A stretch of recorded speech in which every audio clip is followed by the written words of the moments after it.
Aturan dimaksudkan supaya kita jalan baik-baik sampai ke tujuan. Perjalanan harus dilakukan, harus. Lalu bagaimana dengan tema kita? Menghormati Allah dengan menaati firman-Nya. Hanya ada berapa? Intinya lebih dari satu.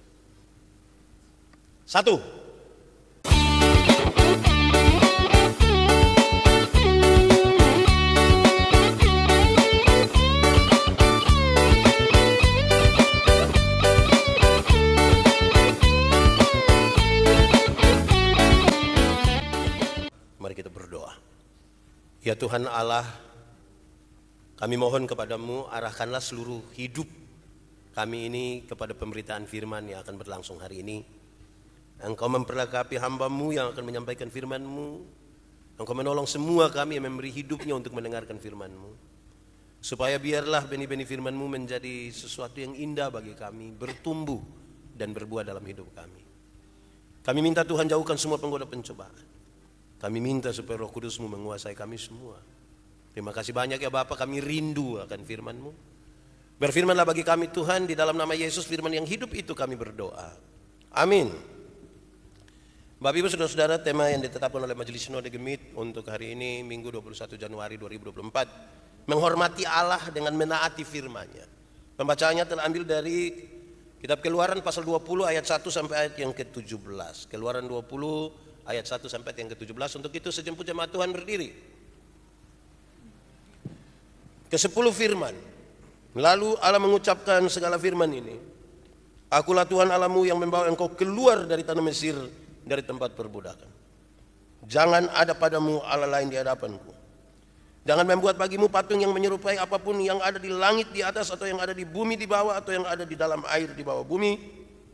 Jangan sujud menyembah kepadanya atau beribadah kepadanya. Sebab aku Tuhan Allahmu adalah Allah yang cemburu, yang membalaskan kesalahan bapa kepada anak-anaknya, kepada keturunan yang ketiga dan keempat dari orang-orang yang membenci aku. Tetapi aku menunjukkan kasih setia kepada beribu-ribu orang, yaitu mereka yang mengasihi aku dan yang berpegang pada perintah-perintahku. Jangan menyebut nama Tuhan Allahmu dengan sembarangan, sebab Tuhan akan memandang bersalah orang yang menyebut namanya dengan sembarangan. Ingatlah dan kuduskanlah hari Sabat. 6 hari lamanya engkau akan bekerja dan melakukan segala pekerjaanmu. Tetapi hari ke-7 adalah hari Sabat Tuhan Allahmu.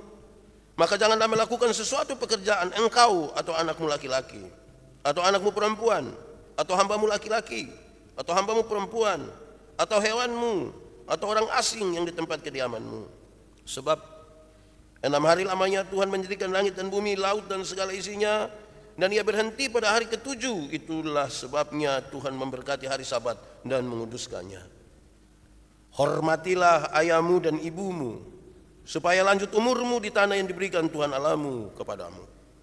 Jangan membunuh, jangan berzina, jangan mencuri, jangan mengucapkan saksi dusta tentang sesamamu, jangan mengingini rumah sesamamu, jangan mengingini istrinya, atau hambanya laki-laki, atau hambanya perempuan, atau lembunya, atau keledainya, atau apapun yang dipunyai sesamamu. Demikian firman Tuhan. Berbahagia setiap orang yang mendengar firman, memelihara dan melakukan dalam hidup setiap hari. Shalom. Selamat hari Minggu. Ada sukacita. Saudara ini macam sudah lama saya tidak lihat. Kemana saja saudara-saudara ini? Terbalik sebenarnya. Oke, Bapak Ibu saudara-saudara, kita baca satu bagian pembacaan Alkitab yang dari dulu kita tahu dan kita hafal. 10 hukum. Keluaran pasal 20 ayat 1 sampai ayat yang ke-17. Sebelum berkhotbah saya ingin sampaikan bahwa saya rindu sekali kita mengaminkan bahwa kita memang sudah hafal itu 10 hukum. Amin kok?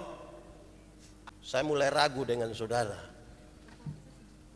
Hafal 10 hukum. Kalau hafal saja sudah tidak, bagaimana melakukan? Jadi saya berharap kita semua sudah hafal. Kalau belum hafal, pulang saudara jalan-jalan, singgah makan di mana, jalan-jalan, pokoknya jangan ada padamu Allah lain di hadapanku, jangan membuat bagimu patung yang pokoknya begitu terus. Orang tanya kenapa? Kita ada hafal. Hafal tidak apa-apa tuh. Daripada hafal orang lain punya masalah rumah tangga, lebih baik hafal 10 hukum. Itu bagian pertama. Beberapa orang mengatakan kita tidak perlu hafal lagi, kan sudah tidak relevan lagi dengan kehidupan per hari ini, karena Tuhan sudah datang dan menyempurnakannya atas kita. Apa memang begitu? Nanti sebenarnya kita lihat dalam pemberitaan ini. Bapak Ibu, saudara-saudara, 10 hukum ini diberikan saudara-saudara kepada umat Israel ketika mereka baru 3 bulan keluar dari Mesir. Baru kira-kira 3 bulan. Mereka ada di satu tempat yang sangat luas. Tidak ada aturan. 430 tahun mereka ada dalam penjajahan, seperti dipingit itu. Terus tiba-tiba ada 3 bulan keluar tanpa aturan. Saudara bisa bayangkan kehidupan macam apa itu? Anak-anak saja kalau dorang lihat kita orang tua, dorang mau buka pintu sedikit, kita bilang, "Hei, tutup pintu." Dorang mau main sedikit di luar, masuk. Terus tiba-tiba papa mama berangkat ke Menela Pitu 2 minggu. Itu kan dong senang itu. Anak-anak yang sekolah saja kalau orang tua lambat jemput, pas hujan, dorang guling-guling di lumpur. Baru don doa, coba bapak kena tilang bagus, supaya agak lama datang. Itu 360 tahun tiba-tiba bebas. Saudara bisa bayangkan keadaannya seperti apa di 3 bulan pertama. Saudara bisa bayangkan Musa dengan Harun punya kepala sakit ini seperti apa dengan orang yang tidak bisa lihat. Saudara-saudara, tetapi juga ini adalah sebuah persiapan. Mereka butuh sesuatu, mempersiapkan diri untuk menyambut itu 10 hukum. Kalau kita belajar dari pasal 19, maka untuk menyambut 10 hukum itu, perintah-perintah Tuhan, maka harus ada penyucian diri. Jadi dia bukan sekedar taat dan melakukan, tetapi mesti ada penyucian diri. Mereka harus melakukan ini tanda penyucian diri, baru sambut itu. Jadi bukan sekedar sebuah ketaatan terhadap perintah. Saudara-saudara, ini pun dimaksudkan supaya bangsa ini dalam perjalanan di padang sampai nanti mereka di Mesir, dari hukum-hukum inilah mereka dibedakan dengan orang-orang yang tidak menyembah kepada Allah Abraham, Ishak dan Yakub. Dari melakukan 10 hukum ini mereka dibedakan dengan orang-orang lain. Kira-kira pengantarnya begitu. Saudara-saudara, lebih jauh saya ingin menyampaikan kepada kita bahwa 10 hukum ini sekaligus adalah rangkuman dari janji Allah. Jadi dia tidak berdiri sendiri. Ada janji Allah atas bangsa ini, termasuk membawa mereka keluar dari Mesir, tanah perbudakan, ke Kanaan. Dalam rangkaian itulah harus ada sesuatu yang menyertainya, dan saya sebutkan ini sebagai rangkuman dari janji Allah. Sejenak kita lihat dulu janji Allah untuk membawa dan membebaskan bangsa ini. Yang perlu kita catat dan renungkan baik-baik adalah janji Allah itu adalah janji penyelamatan yang merupakan inisiatif dari Allah. Tidak ada intervensi dari pihak manapun. Dia yang berjanji, dia berinisiatif berjanji, dan dia melakukan sesuatu terhadap apa yang dia janjikan terhadap umatnya. Inisiatif penyelamatan dari Allah. Itu janjinya. Kedua, saudara-saudara, bangsa Israel dituntut untuk merespon janji itu. Jadi Tuhan Allah berjanji, bangsa ini dituntut untuk merespon janji itu dalam ketaatan memelihara hukum-hukum. Jadi ada janji kepada bangsa ini, mereka dituntut merespon janji ini dengan menaati hukum-hukum, memelihara hukum-hukum, memelihara hukum-hukum. Jadi ini tanda mereka berespon terhadap janji Tuhan. Ketiga, kalau mereka sudah tahu bahwa ada janji Tuhan dan mereka berespon, ada sesuatu yang mereka dapat. Apa yang mereka dapat? Ketaatan ini dihargai dengan kehidupan yang intim, keintiman dengan Tuhan Allah. Hidup intim dengan Tuhan Allah. Ada janji, respon terhadap janji menghasilkan keintiman hidup dengan Tuhan Allah. Hidup yang baik. Dan yang keempat, saudara-saudara, relasi yang intim dengan Tuhan Allah pada akhirnya akan memberi dampak kepada bangsa-bangsa lain di dunia, bukan saja bagi mereka. Sudah pasti dalam kehidupan yang baik dengan Tuhan Allah, mereka dapat sesuatu yang baik, tetapi yang baik yang mereka dapat dari Tuhan Allah memberi dampak positif kepada bangsa-bangsa lain di dunia ini. Saudara lihat, karena itu ini bukan sekedar hukum yang seperti hukum-hukum positif kita. Itu sangat penting, tapi saya bicara ini dalam konteks latar belakangnya. Dia tidak berdiri sendiri hanya ingin mengatur orang-orang yang kacau. Bukan itu. Dia tidak berdiri sendiri. Kadang-kadang kita dulu SD itu kan kalau mau ikut ujian kan tulis sampai tulis ditaruh di jalan raya. Harap tenang, ada ujian. Harap tenang, ada ujian. Shh. Dilarang merokok. Dia bukan sekedar hukum begitu karena ada kasus tertentu. Reaksi dari kasus, tidak. Ada janji. Bangsa ini diminta untuk berespon terhadap janji itu dengan memelihara hukum. Hasil dari respon itu mereka bergaul intim dengan Tuhan Allah. Dan hasil dari pergaulan yang intim dengan Tuhan Allah membuat bukan saja mereka diberkati, tetapi bangsa-bangsa lain pun diberkati. Kira-kira begitu. Lalu kita membaca teks ini, saudara. Keluaran pasal 20 ayat 1 sampai 17. Sama-sama kita semua tahu bahwa dari 10 hukum itu tercatat mengasihi Allah dan mengasihi manusia. Mengasihi Tuhan, mengasihi sesama. Tapi apa catatan lebih dari dua hal ini? Mengasihi Allah dan mengasihi sesama adalah respon atas keselamatan. Respon atas keselamatan dan bukan cara untuk menemukan keselamatan. Bicara tentang mengasihi Allah, berespon terhadap keselamatan, bukan cara untuk memperoleh keselamatan. Tadi saya sudah bilang di awal, ada janji yang menuntut mereka berespon. Janji ini Tuhan yang kerjakan atas inisiatifnya. Jadi ini respon atas keselamatan dan bukan cara. Melakukan hukum-hukum ini bukanlah cara supaya mereka beroleh selamat. Bukan. Tetapi sekaligus juga dalam hukum-hukum ini mereka diajar untuk bertanggung jawab kepada sesama. Mengasihi Allah, respon, dan bertanggung jawab kepada sesama. Rupa-rupanya memang sejak awal sudah ditegaskan akan tanggung jawab sosial orang-orang yang percaya kepada Tuhan. Sekarang kan tadi saya bilang kita kan sudah hafal 10 hukum. Saya tidak usah menyebut satu-satu. Tambah lama lagi, sebentar mau perhadapan, saudara mau difoto lagi, menyanyi. Jadi kita langsung. Hukum pertama, saudara, sangat berkaitan dengan janji kesetiaan. Janji setia kepada Tuhan Allah. Jangan ada padamu, tidak boleh ada yang lain. Kamu harus setia hanya kepada Tuhan Allah.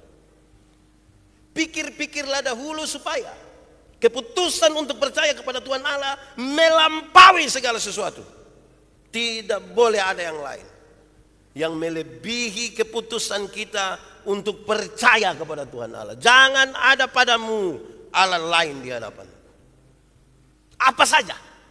Dengan demikian, apa saja yang menggantikan Allah berhala. Apa saja. Makan habis KBUI, kalau makan habis sonde rokok begini mati, otomatis sudah mati. Itu berhala. Itu berhala. Apa saja yang kita taruh kita punya hidup melebihi kesetiaan kita kepada Tuhan, dia telah menjadi sesuatu yang menunjukkan ketidaksetiaan kita. Karena itu hukum pertama sekali lagi sangat berkaitan dengan janji supaya setia kepada Tuhan. Ini ada 100 orang yang akan diperhadapkan. Kalau kita kaitkan langsung dengan hukum ini, saudara berjanji setia ya. Jangan saya tidak mau dengar tiba-tiba ada yang bilang memang itu hari kita tidak mau, tapi aduh mau ke mana jemaat pilih lagi. Tahan-tahan 4 tahun. Hai tahan-tahan apa? Betul-betul 4 tahun, jangan tahan-tahan. Mau tahan-tahan apa? Lepaskan. Hukum kedua, sebuah larangan yang serius. Bangsa-bangsa yang di sekitar mereka membuat patung-patung untuk disembah. Ada banyak ornamen dalam tempat ibadah yang bagus sebenarnya. Punya nilai seni yang bagus. Tidak ada yang salah. Hukum kedua sangat berkaitan dengan tidak boleh, sekali lagi, tidak boleh ada manusia yang membuat patung untuk menyembahnya. Tidak boleh. Tidak boleh ada motivasi apapun di dalam diri kita membuat sesuatu untuk disembah. Tidak boleh. Jangan membuat bagimu patung yang menyerupai apapun yang ada di langit di atas, yang ada di bumi di bawah, atau yang ada di dalam air di bawah bumi. Jangan sujud menyembah kepadanya atau beribadah kepadanya. Sebab aku Tuhan Allahmu, Allah yang cemburu. Membalaskan dari bapa, anak, cucu, bahkan sampai cicit. Jangan begitu. Dia mau kasih tahu kalau bapak sembah berhala, nanti anak sembah berhala. Kalau anak sembah berhala, cucu juga sembah berhala. Nanti turun lagi cicit, bekar mana ini? Jangan buat patung untuk disembah. Ya memangnya begitu kok. Masa kok kita sendiri kerja, kita sembah sendiri. Pak Pendeta Yandi kerja, misalnya dia bikin apa? Saya ini seni apa ya? Seni apa kok begitu ya? Terus saya buat habis, saya sembah-sembah dia begini, woi ini aneh itu. Hukum ini menegaskan tidak boleh ada motivasi apapun dalam diri kita untuk menyembah sesuatu yang dibuat oleh manusia. Tidak boleh. Saudara, dalam konteks kekinian mungkin saudara akan beli mobil yang jalan sendiri. Jalan sendiri, makan sendiri, minum sendiri, tidur sendiri itu mobil. Tapi jangan sujud menyembah kepadanya atau beribadah kepadanya. Nah, memang itu juga berat saudara, karena dia mahal nah. Bortakuju ada orang pinjam bikin rusak gitu. Ini juga godaan buat kita. Hukum ketiga, saudara-saudara, tidak boleh pakai nama Tuhan. Hukum ini bilang jangan menyebut nama Tuhan Allahmu dengan sembarangan. Karena masa itu sangat kental orang pakai nama-nama ini, nama itu untuk banyak kepentingan. Dan hukum ini dimaksudkan sebagai tanda kesetiaan kepada Tuhan Allah. Maka hukum ketiga melarang, tidak boleh menyalahgunakan nama Tuhan Allah dalam sumpah palsu, sihir, ataupun dalam umpatan, makian, main gila. Jangan pakai nama Tuhan Allah. Jangan pakai nama Tuhan Allah. Jangan bersumpah palsu. Omong kosong lah berbeda demi nama Tuhan. Berhenti. Tidak boleh. Tidak boleh pakai nama Tuhan untuk kepentingan yang begitu-begitu. Ada yang memang gila. Kita di Kupang ini bukan Tuhan, Tuher. Yang begitu-begitu stop sudah. Yang sedikit-sedikit ya Tuhere, aduh tuh. Stop. Itu bukan barang main gila itu. Jadi jangan pakai ini nama yang kudus, nama yang suci, yang disembah. Masa saudara berjanji setia kepada istri, kepada suami, kepada Tuhan, saudara pakai dia pun nama kok omong-omong, bepu istri. Pagi-pagi suka naik di atas rumah berlompat.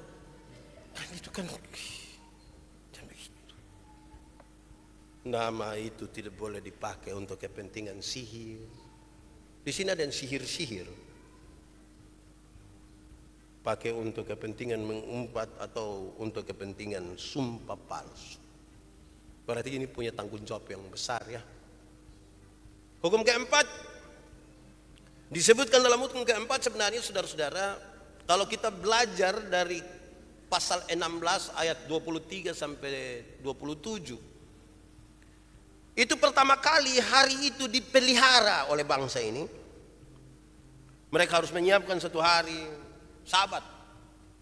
Penjelasannya cukup panjang berkaitan dengan Allah yang menciptakan langit dan bumi dan seterusnya. Tidak ada tradisi kuno manapun yang menyempatkan satu hari sebagai tempat beristirahat dan menyembah, tidak ada. Karena itu ini sesuatu yang cukup unik dalam relasi dengan Tuhan Allah. Benar-benar harus ada sesuatu yang khusus bagi Allah. Bahkan tentang hari. Sudah cukup banyak hari yang kita pakai untuk kepentingan kita semata. Ingatlah akan hari Tuhan.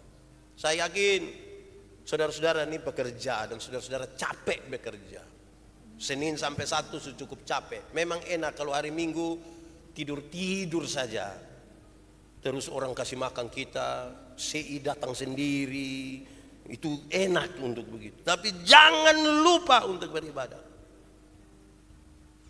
Jangan lupa untuk beribadah. Siap satu hari yang khusus untuk Tuhan. Sudah banyak yang kita kerjakan bagi diri kita. Dan yang kita dapat itu Tuhan yang memberinya kepada kita. Siapkanlah satu hari. Saya tidak mau masuk pada soal Sabat itu hari apa, saya tidak masuk di situ, bikin kita kepala sakit. Saudara harus menyiapkan satu hari khusus. Atau kalau lebih baik adalah tiap-tiap hari diberikan waktu khusus bagi Tuhan. Saya berharap kita semua ini yang majelis, yang sudah diteguhkan, ini pengurus UPP dong semua ini, ada jam doa, jam sembahyang. Duduk-duduk sedikit, ajak istri, mari kita doa. Mau makan, ingat berdoa. Jangan sudah terlanjur makan baru anak-anak bilang, Papa, aduh, Bapak itu hari beli beras 1 karung, Bapak sudah doa memang untuk beras habis. Jangan begitu. Ingat doa-doa. Tapi saya setiap kali omong begini saya ingat kok Paul kasih saya gula-gula baru pas saya makan baru dia bilang, Pak, kenapa kalau yang nasi dos kita doa ya, kalau gula-gula. Saya bilang, Bu, omong beta kok. Nah, ingat. Siap waktu. Tapi penekanannya lebih jauh di sini. Kamu jangan melakukannya sendiri-sendiri. Bilang itu kepada keluargamu, kepada anakmu, kepada istrimu, kepada suamimu, kepada hambamu, bahkan kepada hewan saja kasih tahu dia, hewan, jangan bekerja hari Minggu. Jadi hewan bilang, jangan pakai itu hewan dan bekerja hari Minggu. Diam di situ. Jangan sampai ada yang bilang, saya tidak kerja, ini hanya hewan. Jangan. Semua. Engkau dan seisi rumahmu. Harus ada waktu hanya untuk Tuhan. Harus siap waktu. Dan waktu itu harus jangan tunggu 1 minggu. Setiap hari siap waktu untuk Tuhan. Masa tidak bisa? Kita bisa aktif internet 1 hari 8 jam. Masa kok 5 menit berdoa saja tidak bisa? Oh iya, nanti sebentar pulang kami malam sudah berdoa. Suami istri baku ajak terus. Subaku ajak baik ini. Waktu duduk ini baru dua batola bahela. Ya istri bilang, Papa. Mama bilang, Papa. Papa bilang, Mam. Terus tiba-tiba anak-anak bilang, tahu ini 2 orang tua kenapa dorang? Jangan begitu. Siap hati. Sebagai respon atas keselamatan dalam konteks ini, mereka telah dibebaskan dari Mesir. Respon kita kepada keselamatan itu kita memelihara 4 hal pertama tadi. Jaga itu.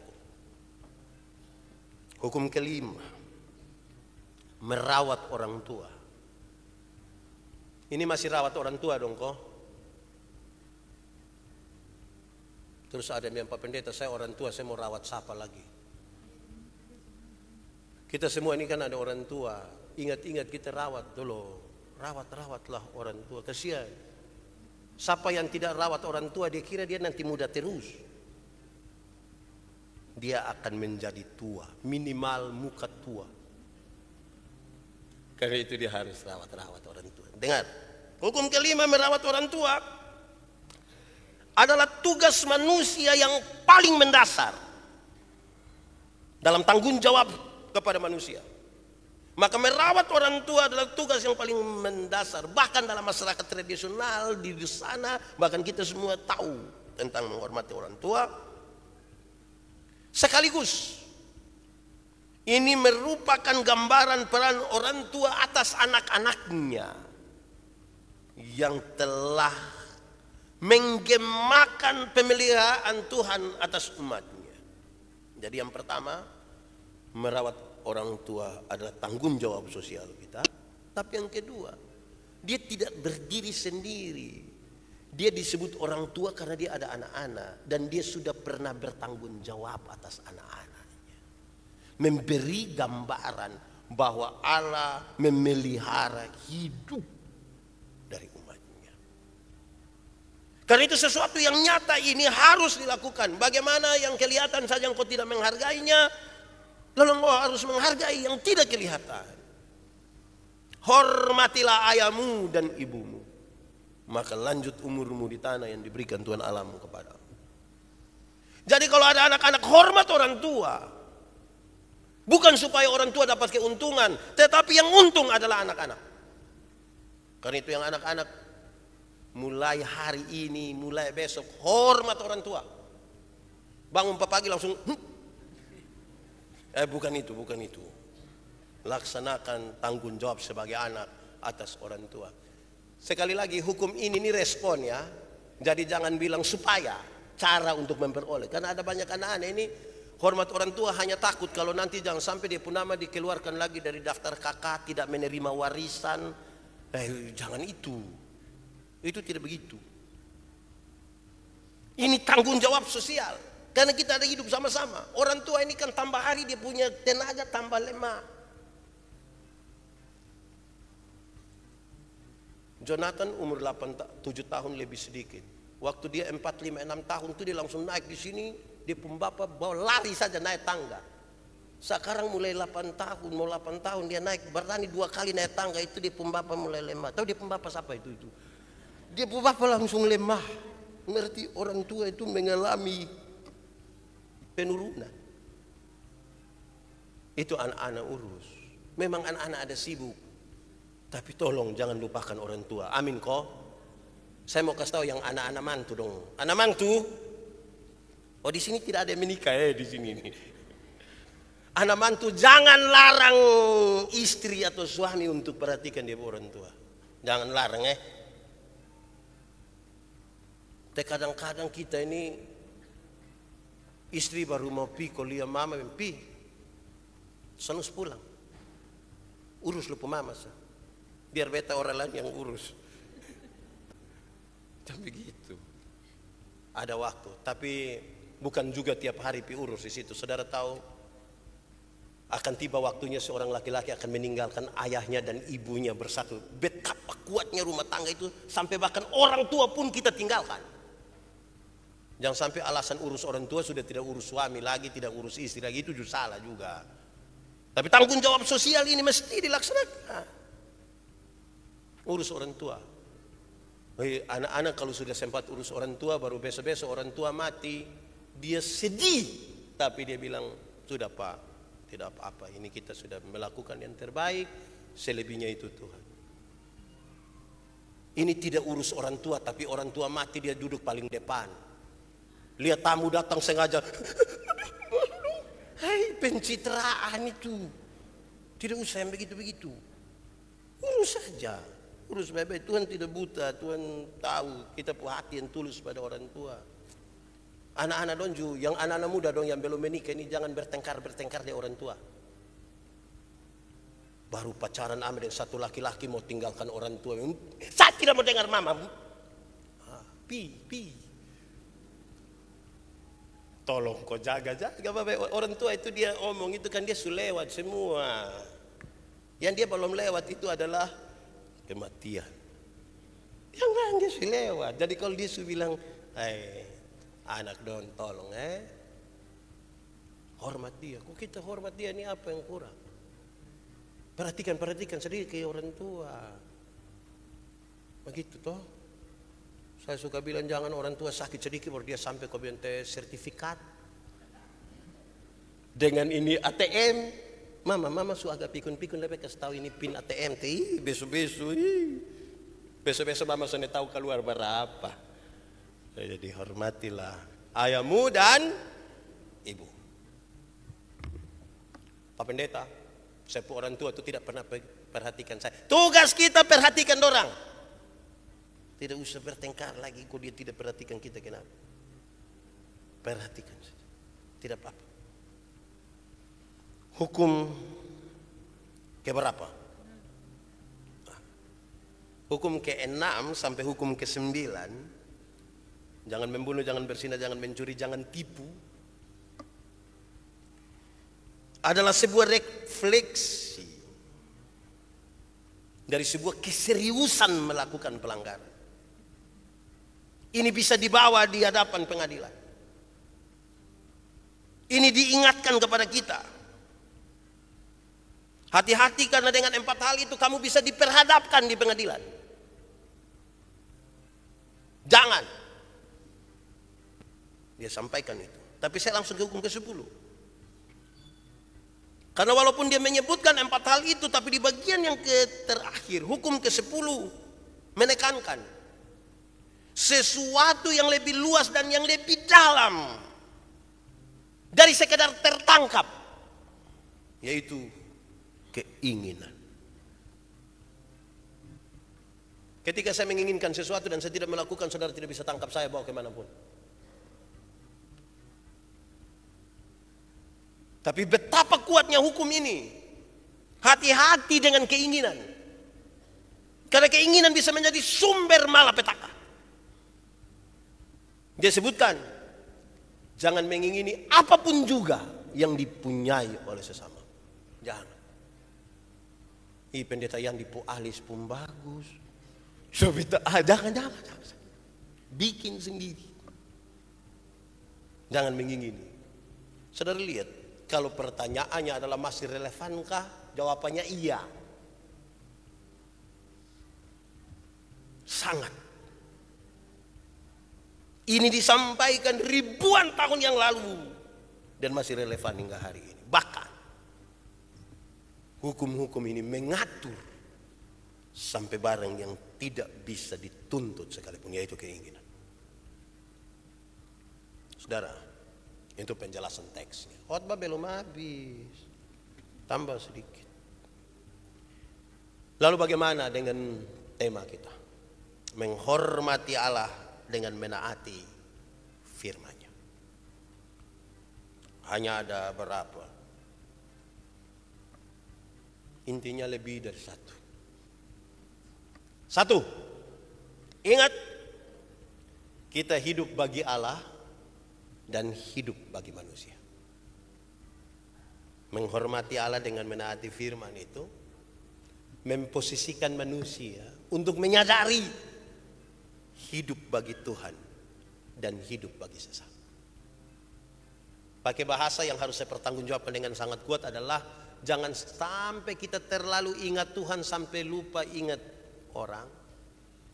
Jangan sampai terlalu ingat orang sampai lupa ingat Tuhan. Ada orang yang dia mau berdoa sah. Ada apa-apa dia mau berdoa. Mama tolong siapkan kita sup ayam dulu. Orang ada berdoa. Kasih. Mama kau tolong siap sup ayam. Sup ayam apa? Sup ayam mati toh. Masa ayam hidup mama bikin sup? Ingat Tuhan, ingat sesama. Itu tanggung jawab kita dalam kaitan dengan menghormati Allah dan menaati firman. Tanggung jawab sosial kita juga kita jalankan. Tapi tanggung jawab sosial ini juga diatur. Saya senang kalau saya pergi di toko-toko dan tulis bilang, untuk semua sumbangan, tidak menerima semua sumbangan. Nah, itu juga baik. Kecuali kalau sudah menghadap RT, bisa juga. Itu juga boleh. Tapi yang dimaksud di sini adalah saudara, tanggung jawab sosial kita untuk mengasihi sesama. Mulai dari orang tua, saudara, teman, segala macam. Harus dilakukan. Hidup bagi Allah dan hidup bagi manusia. Kedua, ketaatan adalah hasil dari relasi, bukan sanksi. Ulang. Ketaatan itu hasil dari relasi dan bukan sanksi. Jadi karena kita berelasi dengan Tuhan membuat kita taat. Bukan karena takut hukuman. Maka membuat kita taat. Itu dua hal yang beda. Menghormati Allah itu relasi. Yang membuat orang-orang yang menghormatinya taat. Bukan takut kepada sanksi. Masih banyak orang taat kepada perintah. Dia tidak melakukan ini, tidak melakukan ini, tidak melakukan ini karena takut terhadap sanksi. Karena itu saya kira pesan ini penting bagi kita. Taat itu hasil dari relasi dan bukan ketakutan terhadap sanksi. Saudara, kita ini kan masih sekolah dulu. Kayak saya begini kan sekolah dulu, teman-teman dong tuh terlalu beribut. Saya ke diam-diam, saya dong tuh saya kasih ingat dong, Pak Matematika sudah datang. Don diam, padahal saya tipu dong. Baru saya tahu saya salah lebih besar dari dong gitu. Tapi jangan karena takut Pak Matematika. Dulu kan kita tidak sebut Pak punya fam, Pak pun nama, hanya sebut Pak pun mata pelajaran. Pak Matematika, Pak Penjas, Pak Agama, Pak apa lagi? Pak Keterampilan Jasa. Bukan karena ketakutan tapi karena relasi membuat kita taat. Terakhir, menghormati Allah dan menaati firman-Nya itu supaya orang melanjutkan perjalanan. Bangsa ini kan baru 3 bulan nih. Nanti ada 40 tahun mereka harus jalan. Jangan habiskan waktu di padang gurun, jangan. Lanjutkanlah perjalananmu sampai ke Kanaan.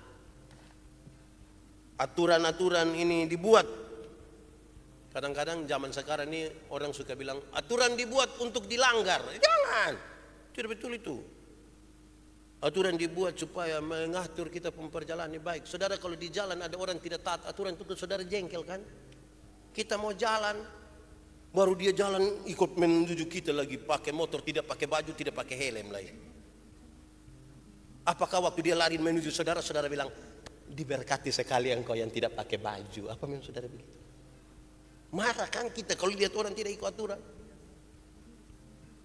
Berapa hari lalu saya pergi ke IKN, pas jalan mau, itu sudah lampu merah untuk yang dia. Kita pun masuk begini, dia maju lagi. Baru ini supir ini dia marah, tapi kan dia lihat ada pendeta di sebelah. Dia bilang, Saya lihat dia bilang, saya juga. Karena lihat orang tidak taat aturan, sudah begitu dia marah-marah. Kau punya mata itu. Ini orang. Berapa tahun lalu saya baru dimaki di muka situ bilang bodoh. Sekarang dia omong lagi, kau punya mata. Memang kalau orang tidak ikut aturan kita pusing juga Tapi saya lihat ini, kita ini ikut-ikut aturan semua ini, bagus-bagus ini. Parkir ikut aturan, jalan ikut aturan, baik, sudah baik. Lanjutkan perjalanan sudah. Hati-hati di jalan. Ada licin-licin, hujan-hujan begini. Tidak usah lari dengan 120 lah. Anak-anak muda itu kalau ban ada 2, pakai 2 ban itu motor. Tidak usah keluar dari rumah pakai 1 saja, kasihan. Rumah sakit menunggu. Orang tua mencemaskan saudara. Mau kasih takut siapa dengan ban 1? Yang bikin itu motor orang itu orang sekolah tinggi. Pakai otak, pakai ilmu pengetahuan baru dong paham betul-betul. Oh, ternyata motor itu mesti ban 2. Itu ini.